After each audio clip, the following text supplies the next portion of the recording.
Hello, this is Niswander, and you're watching the NOWMAN show. My guest is Peter Dreier, who is a professor of politics at Occidental University.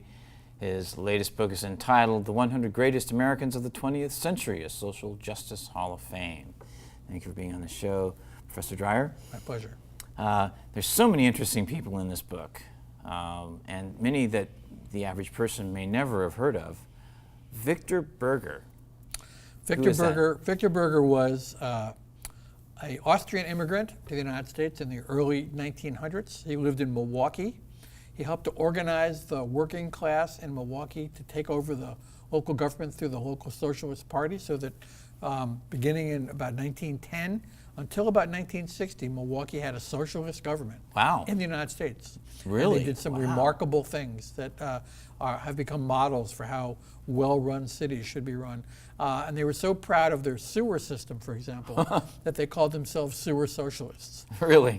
But then he was elected to Congress, and he was the first socialist to be elected to the U.S. Congress. And in Congress, he introduced some very progressive legislation that went nowhere, Wow. but later became models for some of the things we take for granted.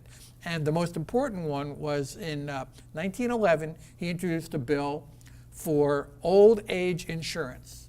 And people laughed at him. That's a communist idea, it's a socialist, utopian idea, that'll never happen, right? And then 35 years later, Franklin Roosevelt, the New Deal, Social Security. And so we owe a lot of great ideas to the early radicals of the early 20th century, including Victor Berger. And Victor Berger was a very famous figure in Milwaukee. But when I went to Milwaukee a couple years ago to give a speech about my book, and I asked people, had you ever heard of him? Most people never heard of Victor Berger, even in Milwaukee, yes. And so I got angry. And I wrote a column for the local Milwaukee newspaper saying, you've forgotten this hero of Milwaukee who changed the life for the better in your city. I was suggesting that maybe they could organize an annual festival about Victor Berger or something. But what I later heard, I don't know if this has actually happened yet, is that they were going to put a statue of Victor Berger in some public place, because there's not one building in the whole city of Milwaukee named after Victor Berger. And there's no public acknowledgement that he even existed in the city? No, not in any public way. You can grow up in Milwaukee today and have never heard of Victor Berger. That's, wow. Yeah. But he's a remarkable figure, and he was kicked out of Congress. Actually, he was elected to Congress after the World War I broke out. He was against World War I. Yeah. He was against the United States entry to World War I. Hardcore pacifist. Yeah, hardcore. And so, actually, a hardcore anti-imperialist. Oh, really? He thought of World War I as an imperialist war. Wow. He wasn't a pacifist. And so he took his seat in Congress and he went to Washington, and then his fellow congressmen, all men except for one woman, voted him out. They said, you can't sit here. And so he went back to Milwaukee, and the voters elected him again, even after he'd been kicked out. So he was a very popular figure in Milwaukee, and a person that Americans should know more about. He was the person that introduced Eugene Debs to socialism. Wow, really? Yes, and so we all stand on his shoulders, even if we've never heard of him. And speaking of people that were controversial but powerful and important and underrated, Henry Wallace. Henry Wallace was probably the only vice president of the United States who people thought of as a radical and a socialist. Yeah. He was the vice president under Franklin Roosevelt. The last term of Roosevelt. No, the second term of Franklin Roosevelt. The next to the last term, right. And then he had been a farmer in Iowa. He was an editor of a farmer's newspaper. He was an agronomist and an economist about agriculture. And Franklin Roosevelt appointed him at first to be Secretary of Agriculture. And he did such a great job, and he was part of sort of the left wing of the New Deal. Extraordinarily popular with yes, he was farmers one of the and all that. Yes, he was one of the most popular figures in America. And so he was so popular that when Roosevelt ran for his second term, he said, I want this guy to be my vice president. So Henry Wallace became his vice president. And then he became more radical, even more radical. And a lot of the more mainstream Democrats said to Franklin Roosevelt in 1944, "You really should get rid of this guy." Yeah. And so he did. He Yeah. made him the Secretary of Commerce, but he didn't give him any power. And so he replaced him with a little-known, ineffectual senator from Missouri named Harry Truman. Yeah. How did that come about? And didn't that transition happen at the Democratic It Convention? came about at the 1944 Democratic Party convention, where the more moderate, middle-of-the-road, mostly big city mayor types didn't want Wallace. They wanted Truman, who had been kind of a hack politician in St. Louis, in Missouri, kind of a tool of the local political machine called the Prendergast machine. Yeah. And so when they allowed Wallace to disappear and they brought in Harry Truman. Didn't they do that over the course of the convention? Yeah, they did, yeah. And people thought that Wallace might have been able to win if it came to a vote, but they maneuvered it. And Roosevelt kind of was passive about it. He didn't want to cause any controversy. Right. And he was not well at the time. Right, and he wasn't well. And so, so they got rid of Wallace as vice president. They brought in Franklin Roosevelt. And so in 1948, after being frustrated by Truman not being progressive enough, Wallace ran for president on the Progressive Party ticket, a third party ticket. When he first announced, people thought, oh, he could do pretty well because he's a popular figure. But he got red baited. People said he was a communist or was sympathetic to communism. And he had some very radical ideas. He believed in racial integration. He was pro-union. He believed that we should end the Cold War with the Soviet Union and find ways of mutual cooperation. And that's considered radical. Which was very radical back then during the Cold War. And so at the end of the day, he got 2% of the vote. And he disappeared from history and from history books. And so hardly anybody's ever heard of Henry Wallace. But for a number of years in the 30s and 40s, he was among the most famous public figures in America, widely revered. His books were well read, and he was an influential figure in the New Deal. And really in the history of our country. Yes, absolutely. But today, invisible. Yeah. Unless you read my book. Yes, that's why they should read your book, right? Yeah. Yes. And there's also, we are in Pasadena, California right now. There's also 4 people that have lived in Pasadena in your book. Who are those people? Yeah, I didn't do this by, intentionally, but it right. turns out that there are 4 people in the book that had some experience in Pasadena. The first one was Upton Sinclair, the great muckraking journalist and novelist who wrote The Jungle, which changed America's perception of immigration and of working conditions. And then he later Sinclair ran for governor of California, and he won the Democratic Party platform in 1934 on a platform called End Poverty in California. Really? And he radicalized the entire state of California, and he pushed Franklin Roosevelt and the New Deal to the left. He was kind of like a Bernie Sanders figure. Yeah. And so he lived in Pasadena and then Monrovia. Another one was Jackie Robinson, who was born in Georgia but came to Pasadena with his family when he was about 5 years old. He grew up in Pasadena. He went to Muir High School. Then he went to UCLA and became the first African American to break baseball's color barrier. But he also was a civil rights activist and a very outspoken athlete at a time when professional athletes were not supposed to be, they were supposed to be seen but not heard. A third one was Albert Einstein, who taught at Caltech for a couple of years. And he only lived actually only literally about a mile from where we're sitting right now. And he lived here for a couple of years while he taught at Caltech. Then he went to Princeton to teach at Princeton.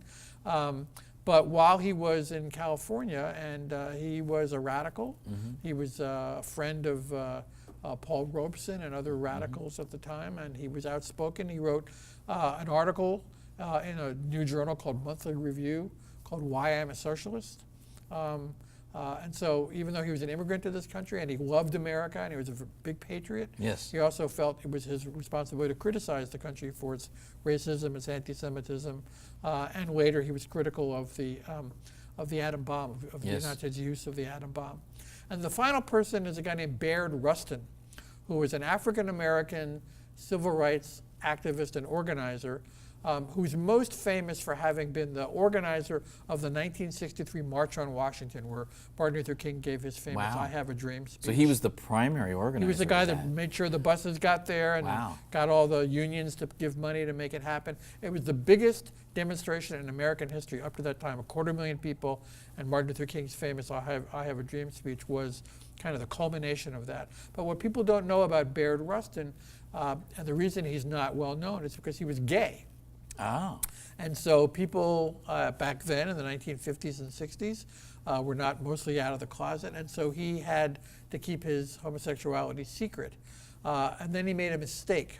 He was a great speaker. And in 1953, he came to Pasadena to give a speech, sponsored by, I think, the League of Women Voters. And it was a speech about civil rights. He was an eloquent, brilliant speaker. He gave a speech. He was walking back to his hotel, the Green Street Hotel. Oh, really? Yeah. And he got picked up by some young men in their car. And he was caught by the Pasadena police having sex with these boys, or these young men, in a car. And he was arrested. And it was big news. And after that, it was hard for him to become a public figure. So he, for example, was an advisor to Dr. King during the Montgomery bus boycott, but he had to do it surreptitiously, and for the rest of his life, until he was in his 70s when he finally came out of the closet in favor of gay rights, he was a kind of a shadow figure in America. But his one time in Pasadena was this tragic moment where he made this mistake that affected his ability to be a public figure for the rest of his life. Wow, wow. Now, you teach, of course, at Occidental College, and community organizing and social movements are your focus. Yes. And there's a chapter in this book where you talk about the 21st century so far. What do you think, let's talk about, let's say, Occupy Wall Street. Do you consider that to be one of the most pivotal moments in our history so far in the 21st century? Yes. So somebody once asked me, if you were to write this book about the 21st century, would there be enough people to fill a book? And absolutely, there are some remarkable people, again, not public figures for the most part, who are doing the same thing today that these people I write about in the book were doing in the 20th century. They're building movements for social justice. They're doing community organizing. They're fighting for environmental justice. And the Occupy Wall Street movement, which started in 2011, changed the entire way we speak about wealth and inequality in America. You can be a right-winger, you can be a socialist, you can be a liberal, you can be a moderate. Libertarian, Green Party, anything. No matter who you are, you know what the words the 1% and the 99% mean. That is now part of the national conversation. Presidents and senators and everybody uses those phrases. Yeah. So even though the Occupy Wall Street movement as a organized phenomena has sort of disappeared, their legacy has been an entire reawakening of the debate in America about inequality. And it's no accident that after the Occupy Wall Street movement happened, there's been enormous effort by low-wage workers, for example, to raise the minimum wage as a way of reducing inequality. And so all over the country now, people are talking about, a vast majority of the American population believes we should have a $15 minimum wage. There are Walmart workers and fast food workers and others that are lifting up this fight. A couple of weeks ago, the biggest bank in America, J.P. Morgan Chase, announced that it was raising its starting wage to between $14 and $15 for its employees. None of that would have happened without first Occupy Wall Street and then this grassroots movement around raising low-wage workers' wages. Seattle, Los Angeles, Chicago, Kansas City, New York, lots of cities have now adopted $15 an hour minimum wages. And so the Occupy Wall Street movement is this remarkable phenomena that doesn't exist anymore, but has a legacy that is still going on. The impact that it made is undeniable. Absolutely. And you were involved actually in the here locally in the $15 minimum wage. Correct? Yes, I was. I've been involved in, particularly in Pasadena. I was one of the leaders of the campaign to get Pasadena to pass a minimum wage that will eventually become $15 an hour. In March of 2016, the city council voted 8-0. Wow, that's fantastic. To raise the minimum wage. They did the same thing in LA, they did the same thing in Santa Monica, they did the same thing in West Hollywood, they did the same thing in Long Beach, and the County Board of Supervisors did the same thing for all the unincorporated areas in LA County. And so this is a transfer of wealth, a redistribution of wealth and income by law, but it's also part of a growing grassroots movement that includes Black Lives Matter, that includes the Dreamers and the immigration rights campaign. The Feel the Burn. Right. A lot of my students are involved in the campaign to divest from fossil fuels, which is making headway on a lot of campuses around the country, as well as labor unions.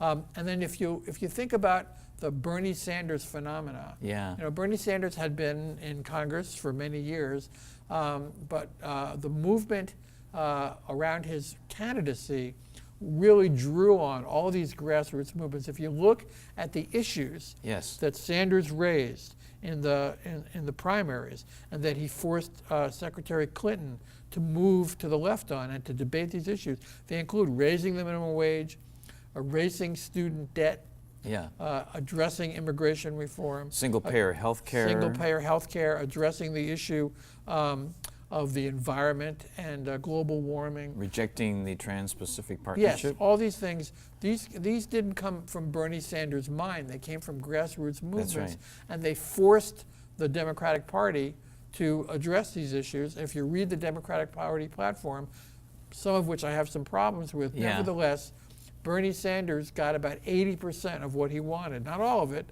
and not enough, but he got about 80% of what he wanted. That never would have happened without all these movements over the last decade or so, forcing these issues onto the public agenda, just like they did throughout the 20th century. And it's all connected, and it's all phenomenal.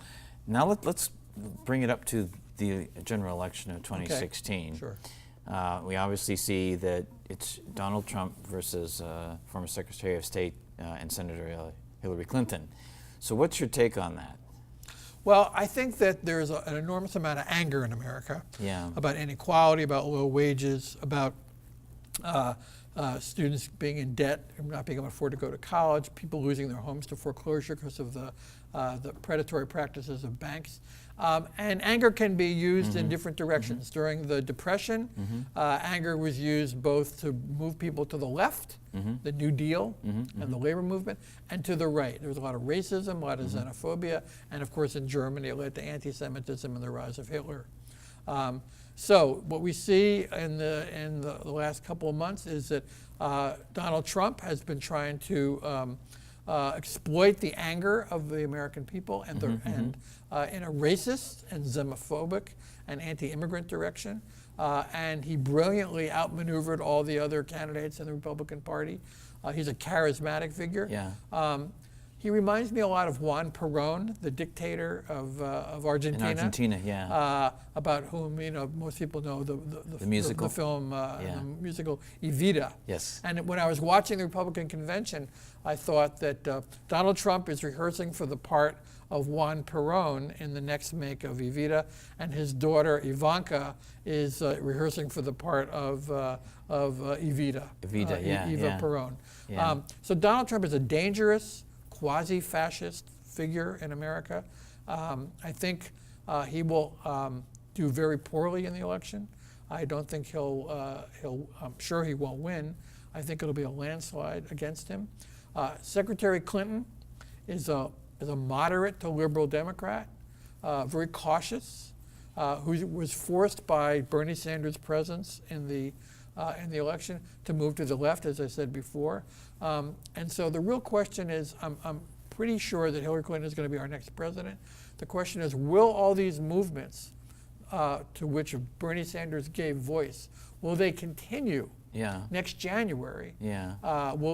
First of all, will we elect a Democratic Senate? Right. Will we perhaps even, a year ago nobody would have thought this was possible, but now it might be possible because Trump is so unpopular, to elect a Democratic House, or at least to reduce the majority the Republicans have? And will these social justice movements and the Bernie Sanders movement, will they continue and sustain themselves to keep Hillary Clinton honest Yeah. and push her to the left, because otherwise her instincts are going to be to move to the center.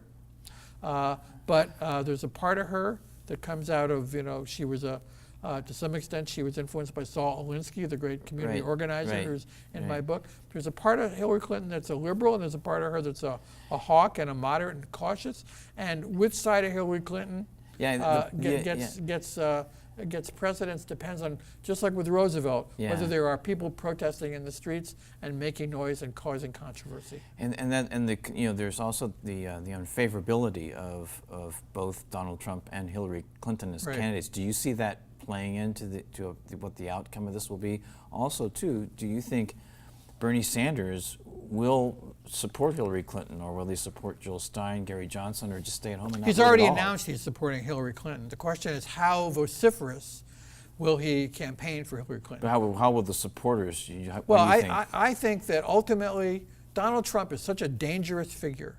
Donald Trump is such a polarizing figure. Donald Trump is such a racist that people who maybe a few months ago said, "I will never vote for Hillary," they may say that until the day they walk into the voting booth, but many of them are going to have a crisis of conscience, and they're going to. I think Hillary Clinton. I think 95% of the people that voted for Bernie Sanders will eventually vote for Hillary Clinton, and some of it depends on how active Bernie Sanders is, and I think he will be active in going out, not only campaigning for Clinton, but campaigning for progressives running for a House and Senate. There's some great people that are running there's for a the lot Senate, of people like Russ Feingold in Wisconsin. And sometimes we can get so caught up in the general election that we forget that there's also a down ticket that goes across the country on everything from state to local elections that we really need to seriously consider moving forward. And one of the things that Bernie Sanders said is he wants some of his supporters to start running for office. Right, exactly. And some people have already made commitments through his website, actually. That's right, yeah. And so, as you mentioned, and I think we can conclude on this, the real thing to look at is the movement going forward. What's going to happen in January going forward? And Professor Dreier, thank you so much for being on the NOWMAN Show. Yeah. This is Niswander, and you've been watching the NOWMAN Show. Hello, this is Niswander. I am here at the Frida Cinema in downtown Santa Ana, California, with Logan Crow. Now, we're sitting right now in what is a movie theater, of course. How did you develop a passion for wanting to get into this kind of business? I grew up in Hermosa Beach, and we had an art house there. You familiar? Yeah, called the Bijou. And the Bijou was sort of my home away from home through pretty much late elementary school, high school.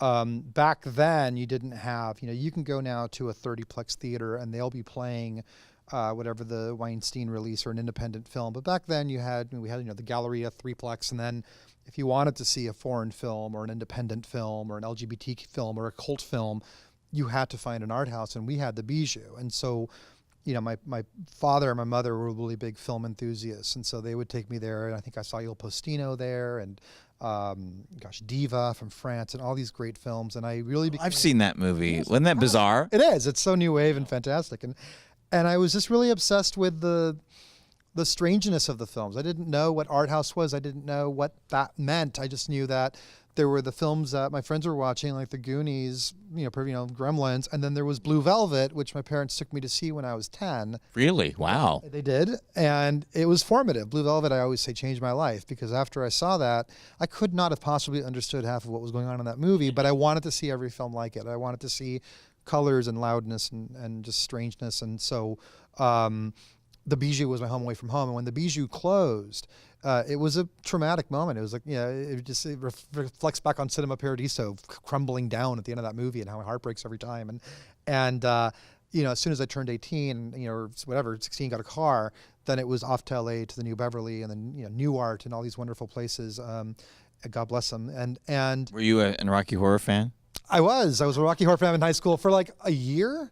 My junior year of high school, we had Rocky at the Galleria in Redondo Beach, and I was friends with the cast. I never jumped on or anything like that, but no, we enjoyed it.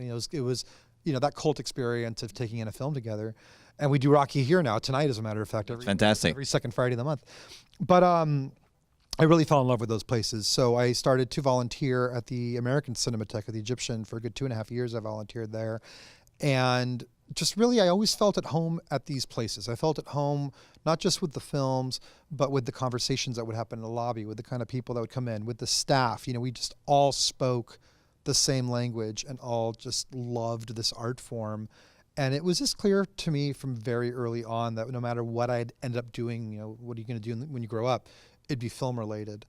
And so I just on my own always shared films. I gotta show you this movie, like at home, whatever. And I guess it just developed, little by little. I started a MySpace page called Mondo Celluloid that was a film conversation group, which then led to my starting a Mondo Midnight series at the Vista in Silver Lake, which then moved down to the Art Theater of Long Beach.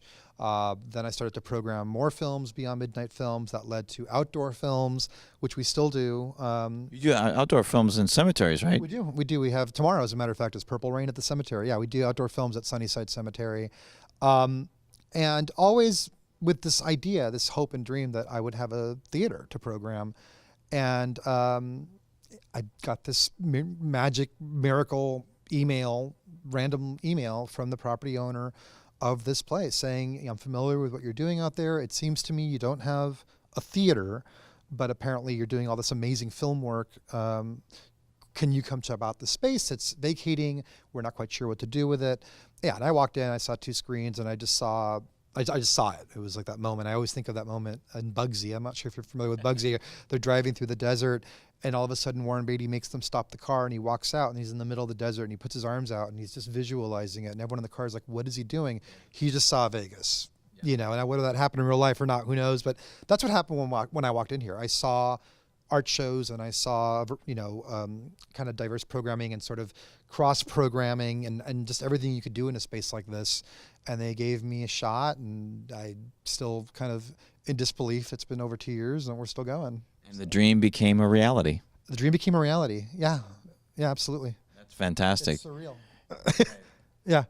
So we have a big mural here on the wall that is pretty impressive. I know we're trying to figure out who that Mexican actor is, but tell us about that. Oh, it's fantastic. When we first came in and they gave me a site visit, there was a lot that I knew we needed to work on in terms of, like I said, fixing up the lobby so it could be an art gallery. There's a giant broken mirror.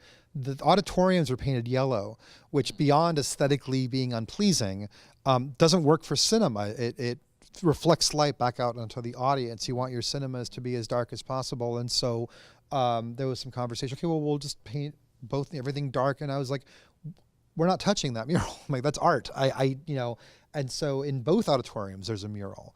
And they're lovely and they're part of the history. And I refused, and they're actually painted onto the wall. So I just refused to touch them. But what's been interesting is ourselves, our landlord, we've talked to so many different groups. No one seems to know who painted that mural. Oh, wow. So we've actually had the library's historical department, a professor at a local college that does a lot of history. Got a few people trying to find out the story, because if that person is still, with us, I've been wanting to do an event to welcome them back, because apparently these murals are at least 27, 28 years old. And I don't know, that person never got that recognition, but they're part of history. I mean, they've been up here that long and they're gorgeous. And I mean, it's just a beautiful mural. They're historic and they're part of our home. And so, if you're watching, and you might know, I don't know if you'll get shots of it later, but we're trying to find you wherever you are and give you a nice recognition over here. That's fantastic. Logan, thank you very much. Thanks very much. My pleasure. Thanks. This is Niswander, and you're watching the NOWMAN Show.